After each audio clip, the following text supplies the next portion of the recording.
So good morning. आज से हम शुरू करेंगे ऑप्टिक्स और बिना टाइम वेस्ट किए हम शुरू करते हैं अपना पहला चैप्टर। ये क्लास 12th में आईसीएसई यूपी सीबीएसई बोर्ड में क्लास 12th में के बोर्ड्स में आता है ये। तो लेट्स बिगिन। और फर्स्ट चैप्टर इज रिफ्लेक्शन और ये चैप्टर होना चाहिए स्फेरिकल मिरर में, ठीक है। Okay, so without wasting our time, first of all reflection सबको पता है क्या होता है भाई। क्या होता है रिफ्लेक्शन? रिफ्लेक्शन होता है कि let us suppose light is travelling in a medium one. किसी मीडियम में लाइट ट्रैवल कर रही है, मीडियम वन। अब ये एयर, वाटर, ऑयल कुछ भी हो सकता है। ये जाके टकराती है किसी दूसरे मीडियम से। यहाँ पे हमने ग्लास स्लैब रख दिया, ठीक है। ये ग्लास स्लैब है, तो ये एयर था, ये ग्लास स्लैब है। लाइट टकराई यहाँ पे। अब होगा क्या, जब लाइट टकराएगी तो ये वापस आएगी एयर में। कुछ पोर्शन दूसरे मीडियम में भी जाएगा, वो हम रिफ्रैक्शन में पढ़ेंगे। अभी के लिए मान लो कि लाइट गई, टकराई ए पॉइंट पे लेट अस सपोज, और वो वापस आ गई उसी मीडियम में जिस मीडियम से वो जा रही थी। क्लियर? तो इसी प्रोसेस को हम बोलते हैं रिफ्लेक्शन। रिफ्लेक्शन क्या है? The returning of light in the same medium in which it was traveling after striking any surface. किसी सरफेस को स्ट्राइक करने के बाद लाइट रे वापस किसी उसी मीडियम में आती है जिसमें वो ट्रैवल कर रही थी। इसी को हम कहते हैं reflection. Clear? I hope this is clear. तो रिफ्लेक्शन कुछ नहीं है, इजी सा कंसेप्ट था जो हमने समझ लिया। अच्छा, अभी तक हमने देखा था प्लेन मिरर पे रिफ्लेक्शन, वो तो जानते ही हैं। अब हम देखेंगे स्फेरिकल मिरर। तो स्फीयर क्या होता है भाई? स्फीयर सबको पता है, मेंसुरेशन में सबने पढ़ा है, 4 पाई आर स्क्वायर वाला पढ़ा है ना सबने। 4 बाई 3 पाई आर क्यूब वाला वॉल्यूम होती है इसकी। उन सब की कोई जरूरत नहीं है, बस स्फीयर याद होना चाहिए। क्या होता है? बॉल, क्रिकेट बॉल मान लो स्फीयर होती है। तो हम करते क्या है, एक बड़ा सा स्फीयर लेते हैं। एक बड़ा सा स्फीयर लेते हैं और इसका एक छोटा सा पोर्शन काट लेते हैं। तो लेट अस सपोज ये बड़े से स्फीयर से हमने छोटा सा पोर्शन ए बी काट के अलग कर लिया, तो हमारे पास ये ए बी आ गया। ठीक, ये स्फेरिकल मिरर होता है। मतलब इसे मिरर बनाएंगे, स्फेरिकल सरफेस होता है। This is spherical surface. अब इसे मिरर बनाना है तो क्या करेंगे? मिरर कैसे बनता है भाई? पढ़ा है प्लेन मिरर कैसे बनाया था। प्लेन मिरर बनाने के लिए क्या किया था, जो सरफेस था उसके एक तरफ हमने सिल्वर लगाया था, तो इसमें भी हम एक तरफ सिल्वर लगाएंगे और दूसरी साइड रिफ्लेक्टिंग बनाएंगे। यही होता है मिरर का काम, रिफ्लेक्शन करना होता है। मिरर के सामने खड़े हो तो अपनी फोटो दिखती है। एक साइड हो गया सिल्वर्ड और एक साइड हो गया रिफ्लेक्टिंग। क्लियर?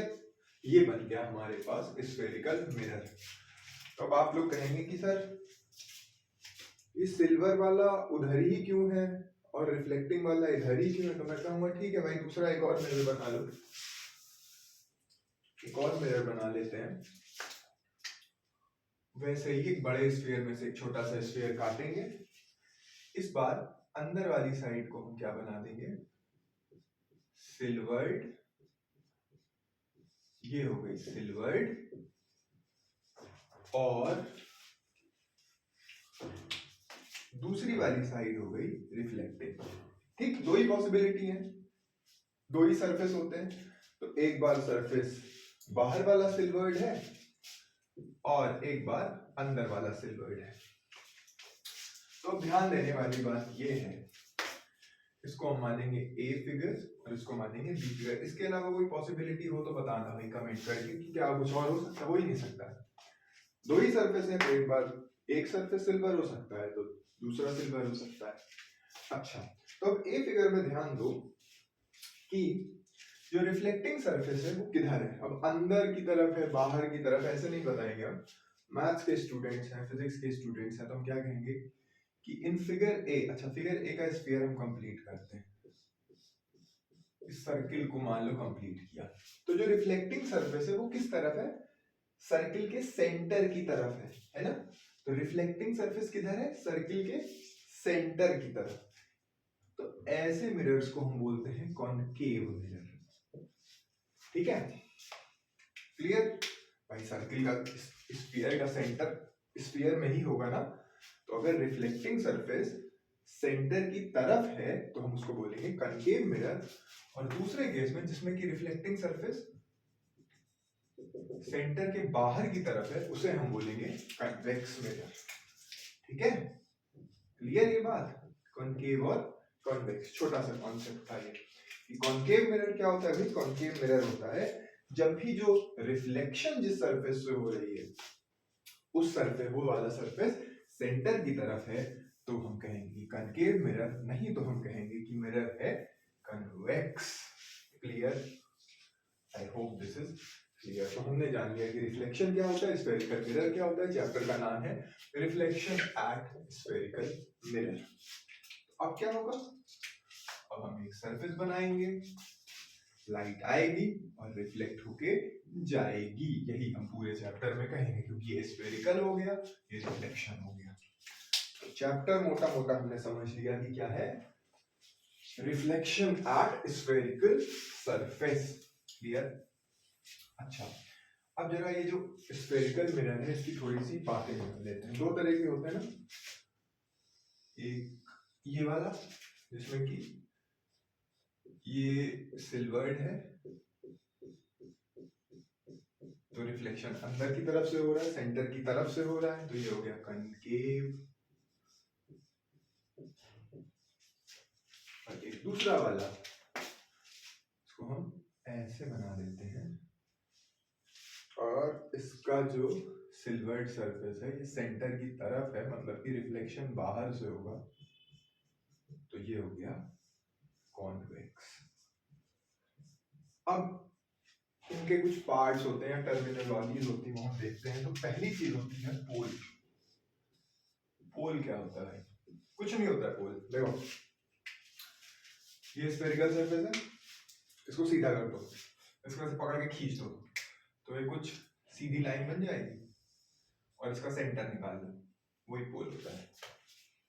इस मिरर को भी क्या करो, इसको पकड़ के ऐसे सीधा खींच दो, ठीक है, और इसका सेंटर निकाल लो, वही होता है पोल। ठीक, पोल क्या होता है, कुछ नहीं होता है। पोल क्या होता है, centre of the reflecting surface. तो अब इसका सेंटर कैसे निकालेंगे, कुछ लोग पूछ सकते हैं। इसको सीधा कर दो, स्केल से नाप लो, मिड पॉइंट निकाल दो, वो हो गया pole. Clear. So pole is nothing but the central point of the reflecting surface. Clear.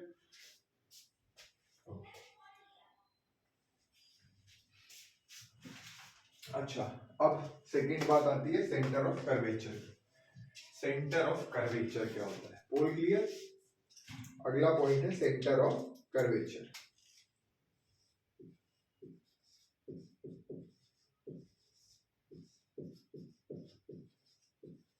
तो देखो इसमें क्या करना है, पोल तो हमें पता चल गया, पोल कहीं यहां होगा, पोल यहां होगा, ठीक है। एक मिनट वेट करो, बाद में आइएगा। ओके, और इसका पोल होगा यहां पे, ठीक है, क्लियर। अच्छा, अब हम बात करेंगे सेंटर ऑफ कर्वेचर की। सेंटर ऑफ कर्वेचर क्या होता है, देखो इस सर्कल को कंप्लीट करो,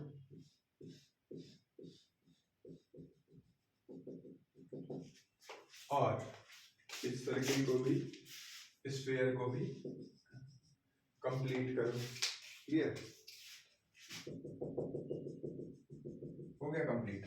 इस स्फीयर का सेंटर ढूंढो, स्फीयर का सेंटर कहीं आ नहीं होगा, बीच में ही होगा।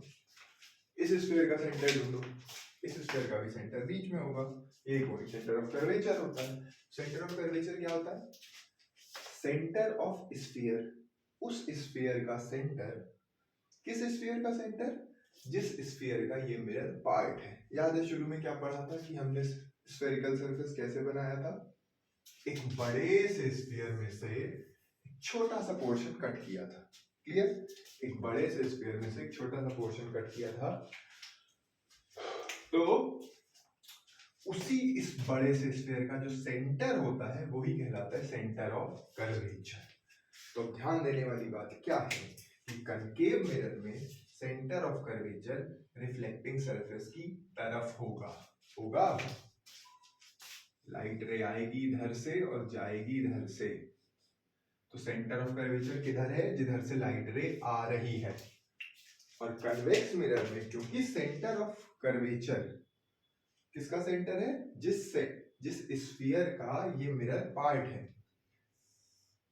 तो यहां पर लाइट रे आएगी जिस तरफ से और जाएगी जिस तरफ, सेंटर ऑफ कर्वेचर दूसरी तरफ होगा। क्लियर? क्लियर है ये बात या नहीं? ओके, थोड़ा सा ऐसे क्लियर साफ कर लेते हैं, फिर आगे समझने में आसानी होगी। तो पोल क्लियर हो गया, सेंटर ऑफ कर्वेचर क्लियर हो गया, ये गलत नहीं होना चाहिए। ठीक है? अच्छा, अब नेक्स्ट डेफिनेशन है आपकी रेडियस ऑफ कर्वेचर। बहुत इजी सी बात है, ये है हमारा कनकेव मिरर, ये है हमारा कन्वेक्स मिरर। ठीक है, बार बार सिल्वर नहीं हो, सिल्वर आप समझ गए। ये है इसका पोल, ये है इसका पोल, ये है इसका सेंटर ऑफ कर्वेचर, और ये है इसका सेंटर ऑफ कर्वेचर। तो अब रेडियस ऑफ कर्वेचर क्या होता है भाई? रेडियस क्या होता है भाई? सेंटर से दूरी या सरकमफ्रेंस तक की दूरी। किसी भी सर्किल में रेडियस क्या होता है? सेंटर से सरकमफ्रेंस तक की दूरी। तो वो यहां भी होगा। इस पोल से इस सेंटर तक की दूरी को हम कहेंगे रेडियस ऑफ कर्वेचर।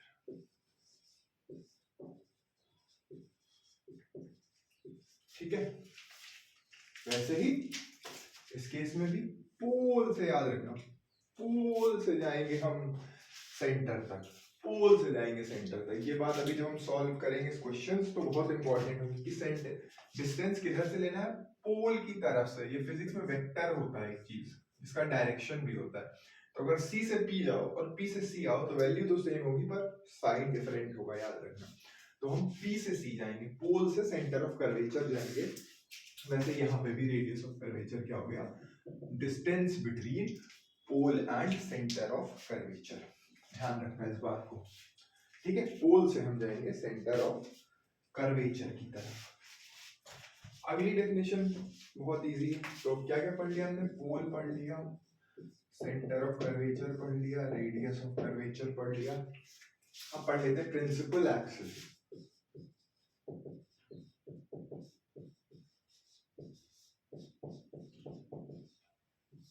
ठीक है, प्रिंसिपल एक्सिस क्या होती है?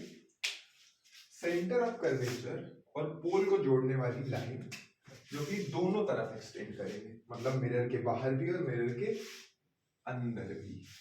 ठीक है, तो इसी लाइन को हम कहते हैं प्रिंसिपल एक्सिस। मिरर के अंदर भी और मिरर के बाहर भी, दोनों लाइंस क्या कहलाती हैं? Principal axis. क्लियर? अच्छा, एक और डेफिनेशन छोटी सी है, अपर्चर। अपर्चर क्या होता है? अपर्चर क्या होता है? इस पूरी सरफेस को, ये जो सरफेस हमने काटा था एक बड़े सरफेस में से, MM1 मान लेते हैं, MM1 मान लेते हैं इसे, ये पूरा सरफेस क्या कहलाता है? अपर्चर। क्या कहलाता है? अपर्चर। क्लियर? तो अगर पूछा जाए कि ये अपर्चर कितना है तो क्या करना है? इस लाइन को सीधा कर देना और नाप लेना। ठीक, ये मिरर हमने सीधा कब किया था? पोल निकालते समय भी। तो जब अपर्चर निकालेंगे, इसे डायमीटर ऑफ अपर्चर भी कभी कभी पूछ देते हैं, तो इसका मतलब कुछ नहीं है, total length of the reflecting surface लिख लो। total length of the reflecting surface is called diameter of aperture. ठीक है, क्लियर? अच्छा, अब बहुत जरूरी बात है प्रिंसिपल फोकस। सारी डेफिनेशंस क्लियर है होपफुली। अब हम आगे पढ़ते हैं।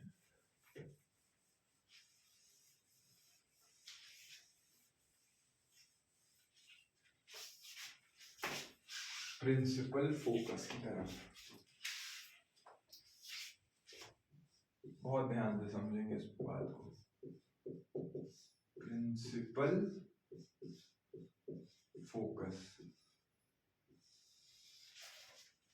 क्या करना है भाई इसमें? देखो पहले कनकेव मिरर के लिए समझते हैं। ये मिरर था, कॉनकेव था, ये इसका पोल था, ये इसका सेंटर ऑफ कर्वेचर था, और ये थी प्रिंसिपल एक्सिस। यही करते हैं प्रिंसिपल एक्सिस पहले थोड़ी सी। ये हो गया प्रिंसिपल एक्सिस और ये हो गया सेंटर ऑफ कर्वेचर। अब प्रिंसिपल फोकस की डेफिनेशन कहती है, पहले तो मिरर की प्रॉपर्टी है कि जितनी भी पैरेलल लाइट रेज आएंगी किसके? Principal axis. Light rays parallel to principal axis. Principal axis क्या है? Line joining centre of curvature and pole. ये भी आई पैरेलल, कई सारी आएंगी, इनफाइनाइटली मनी आएंगी। अब ये रिफ्लेक्ट होंगी, किधर जाएंगी? यहां से पास, एक ही पॉइंट से पास होंगी सारी। इसी पॉइंट को हम कहते हैं प्रिंसिपल फोकस, या F1 बोलेंगे हम अभी के लिए। ठीक है, अच्छा अब जरा कन्वेक्स मिरर में यही चीज समझने की कोशिश करते हैं। ठीक, या ये याद रखना कि जो कनकेव मिरर होता है ना, कनकेव मिरर, ये लाइट रेज को किसी एक पॉइंट पे कन्वर्ज करता है। ठीक है, क्या करता है? कन्वर्ज। ये कन्वर्ज कर रहा है, देखो इधर से लाइट रेज आ रही है, इधर से भी लाइट रेज आएंगी, ये सब एक ही पॉइंट पे कन्वर्ज होंगी अगर पैरेलल हैं तो। ठीक है, ये डायग्राम थोड़ा गंदा हो गया है, साफ साफ बना देना। तो कनकेव मिरर क्या करता है? कन्वर्ज करता है, ध्यान रखना इस बात को। और कन्वेक्स मिरर क्या करता है? डाइवर्ज करता है। देखो कैसे,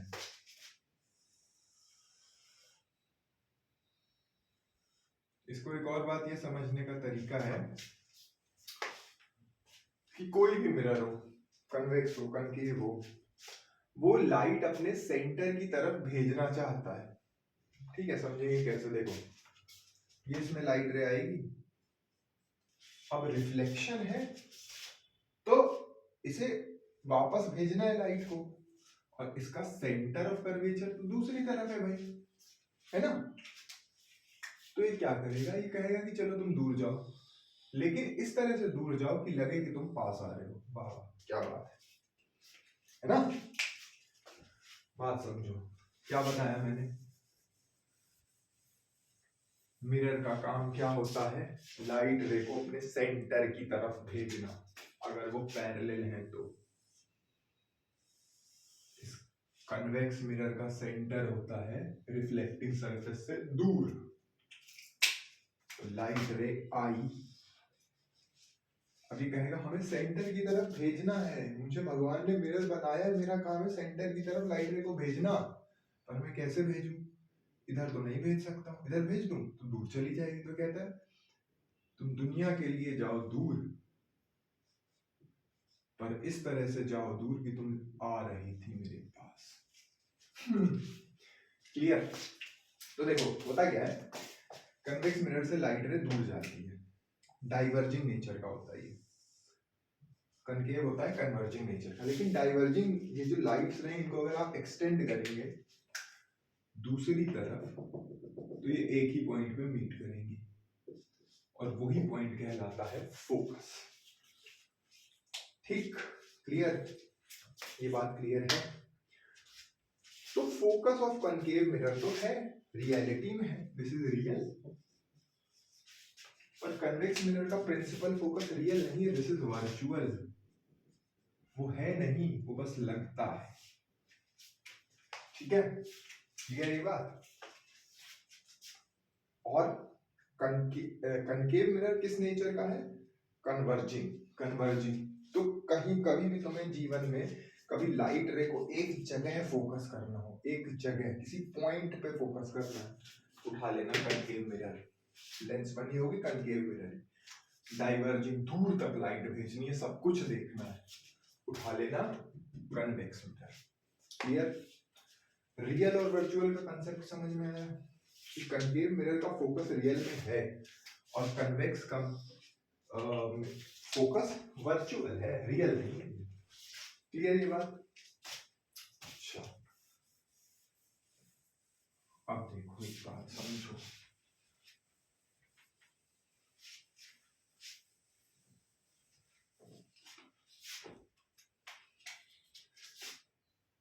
कनकेव मिरर ब्लू से बन गया है ना।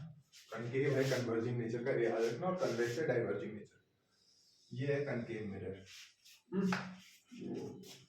ये है इसकी प्रिंसिपल एक्सिस, ये पॉइंट है पोल, ये पॉइंट है सेंटर ऑफ कर्वेचर,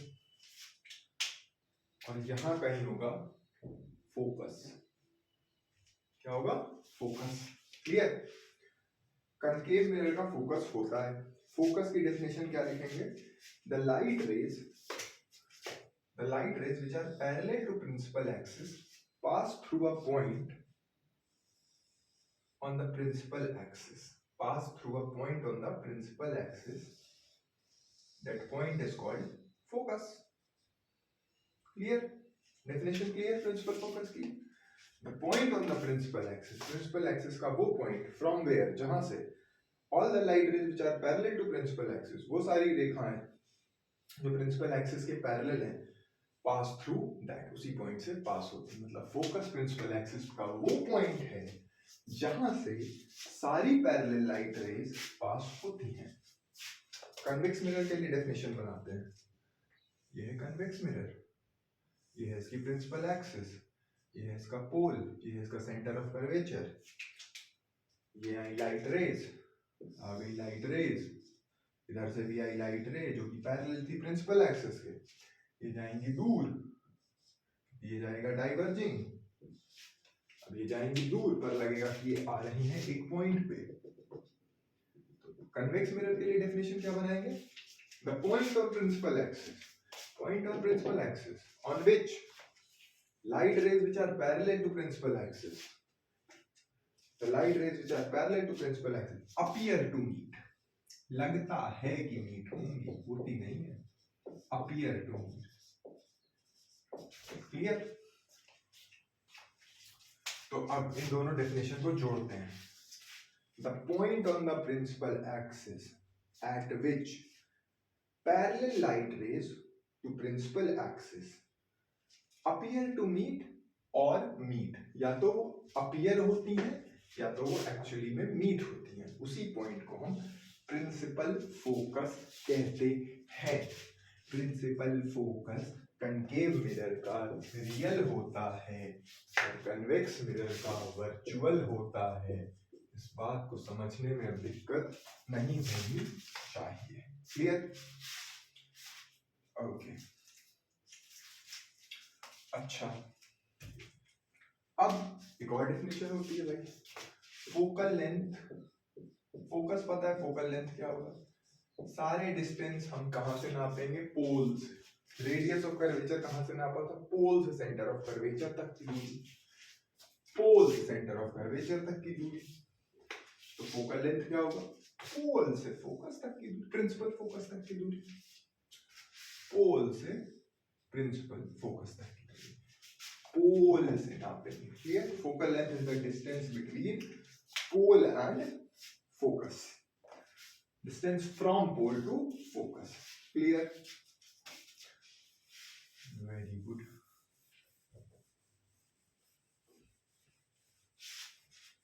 अब इस वीडियो का लास्ट पार्ट हम डिस्कस कर लेते हैं। थोड़ा सा कॉम्प्लिकेटेड जरा सा है पर थोड़ा ध्यान से समझेंगे। डेफिनेशंस क्लियर सबको?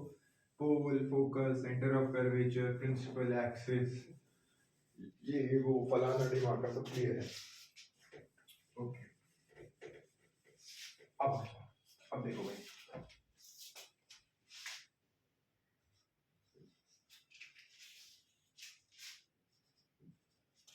बात कर लेते हैं पैरेक्शियल लाइट रेज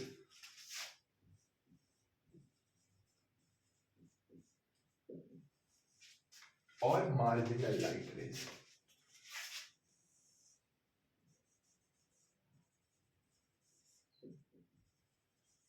पैरेक्शियल किसे कहते हैं और मार्जिनल किसे कहते हैं?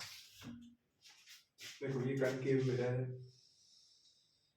अब ये मिरर बड़ा भी हो सकता है, छोटा भी हो सकता है, तो मान लेते हैं एवरेज लेंथ का एक मिरर है। इसकी ये प्रिंसिपल एक्सिस है, ये पोल है, ये सेंटर ऑफ कर्वेचर है, फोकस होगा कहीं पे भी, ये पता करेंगे हम कि फोकस यहीं क्यों होता है, बीच में इधर उधर क्यों नहीं होता। अभी अकेले मान लो कि प्रिंसिपल ऑफ पोल और सेंटर ऑफ कर्वेचर के बीच में फोकस होता है। तो अब कुछ लाइट रेज होंगी जो कि प्रिंसिपल एक्सिस के बहुत पास होंगी, बहुत पास होंगी। ऐसी ही लाइट रेज को बोलते हैं हम paraxial light rays, close to principal axis.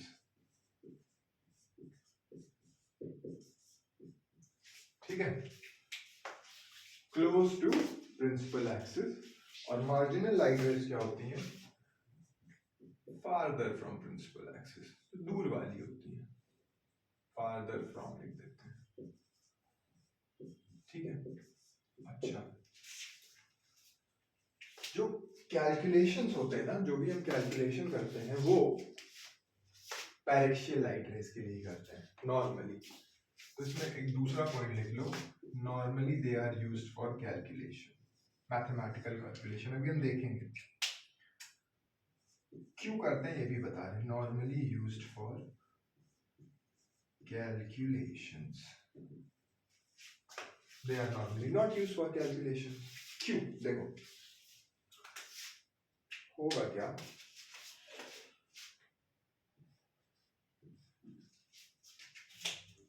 क्योंकि ये लाइट रेज जो पैरेक्सियल है वो प्रिंसिपल एक्सिस के बहुत पास है।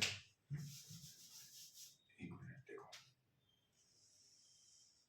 जो light rays paraxial light rays है वो प्रिंसिपल एक्सिस के बहुत पास है। तो ये सेंटर ऑफ कर्वेचर हो गया, ये पी हो गया। अब एक बात बताओ, मुझे ध्यान देना, ये सीपी डिस्टेंस कुछ भी होगा, कोई भी लेंथ होगी इसकी, जिसे हम रेडियस ऑफ कर्वेचर कहेंगे, और एकदम पी से जरा सा दूर, जरा सा पॉइंट, एकदम डी बाई डी एक्स वाला जरा सा, वहां तक की दूरी नाप लो, उसे सी ए बोल दो। तो हम कह सकते हैं कि CP is nearly equal to C A. Clear? तो जितने भी बहुत पास वाले पॉइंट्स होंगे उन्हें हम इस तरह के अप्रोक्सीमेशन में बांध सकते हैं। तो पैरेक्शियल लाइट रे का यही एडवांटेज होता है कि ये जो अप्रोक्सीमेशन चलता है, ये अप्रोक्सीमेशन काम कर लेता है। ठीक, अप्रोक्सीमेशन कैन बी यूज्ड। कोई पूछे कि why do we use paraxial light rays for calculation, तो हम कह सकते हैं ये जो अप्रोक्सीमेशन है, ये हम अगले लेक्चर में देखेंगे कि ये अप्रोक्सीमेशन कितना फायदा करेगा। एक हम रिलेशन निकालेंगे, f is equal to r by 2। ठीक, ये रिलेशन इसी से निकलेगा। ठीक है, अब इसमें अप्रोक्सीमेशन नहीं यूज हो पाता है, ये जनरल केस का हो जाता है। ठीक है, क्लियर? तो होपफुली आज की क्लास जाके रिवाइज कीजिए, नोट्स बना लीजिएगा, और नेक्स्ट बार जब मिलेंगे तो आगे पढ़ेंगे। Till then take care, study hard, play harder. Bye bye.